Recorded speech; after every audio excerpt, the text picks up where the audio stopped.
नमस्कार, मैं श्यामराव मोकाशी और अभी महाराष्ट्र के सभी रिक्शा टैक्सी वाले देखो जरा और वीडियो सुनते रहो और अपना काम करके लीजिए। अभी न्यायालय का आदेश एक था कि फिटनेस नूतनीकरण दंड दिन का 50 रुपये ये कायदा लागू हो चुका है और सरकार ने थोड़ा दिन के लिए पुढील आदेश आने तक तुमको राहत दिए है दंड माफने। तो सभी वाहन मालिकों ने तत्काल ऑनलाइन करो और अपना अपना वाहन पासिंग करके पहला ले लो।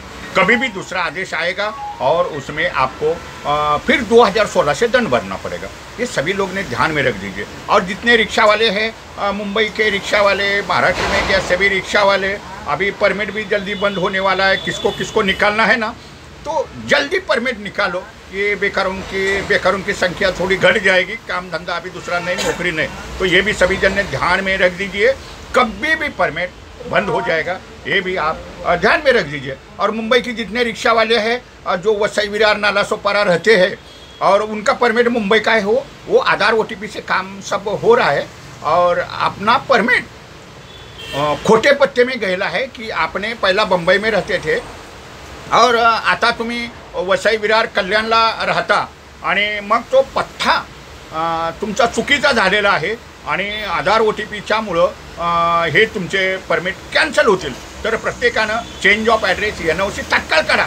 मुंबईतील RTOमधून चेंज ऑफ ॲड्रेसची NOC काढा आणि तुम्हाला महाराष्ट्रात कुठेही तुमचा राहतात त्या ठिकाणी पत्ता बदली करून घ्या। जादा करून मुंबईच्या रिक्षावाले 25-30 हजार रिक्षा हे वसई विरार नालासोपारा जागेच्या अभावी राहायला गेलेले आहेत।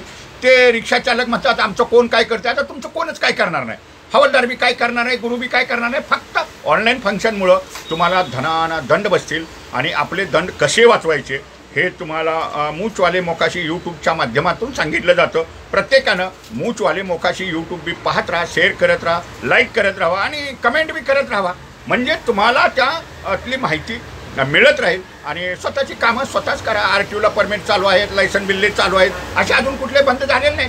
बंद झाले की तुम्हाला ते कळेल की आता महाराष्ट्रातली परमिट बंद झाली आणि बंद झाली की मग पुन्हा काळा पिवळं रिक्षाचं परमिटच मिळणार नाही। हे बी रिक्षा चालकांनी लक्षात ठेवायचं आहे। आता ॲग्रिगेटेड परवाने मिळणार आहेत आणि ते निलाव पद्धतीनं मिळणार आहेत। तेही आपण आता लायसन द्यायला चालू झालेत। ऑपरेटर लोकांना अर्ज करू शकतात ऑपरेटर लोक आणि मग ते निलावानं परमिट मिळतील लोक अंतर्गत। त्याच्यामुळं सर्वसामान्य जनतेनं आपल्या कामधंद्याचा एक व्यवसाय म्हणून, स्वयंरोजगार म्हणून रिक्षाची परमिट जरूर काढा, लायसन बिल्ले काढा आणि नवीन रिक्षा घ्या। आणि जुन्या वाहनांचा बी स्क्रॅपिंग ॲक्ट हा झालेला आहे, तर जुनं वाहन खरेदी करताना 100 वेळ विचार करा की मूळ नोंदणी दिनांकापासून 15 वर्षानंतर ही वाहनं मोडीत जाणार आहेत, भंगारमध्ये जाणार आहेत। तर आपण जुनं वाहन घेताना सुद्धा विचार करा, नाहीतर आपली कष्टाची कमाई असते ते काय वाहनवाले वाहन विकून जाणार आणि पुन्हा वर्षभरानं तुमचं वाहन कॅन्सल होणार।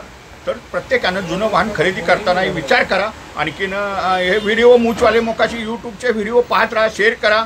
धन्यवाद। मूचवाले मोकाशी यूट्यूब पहा, लाईक करा, शेअर करा, सबस्क्राईब करा। धन्यवाद।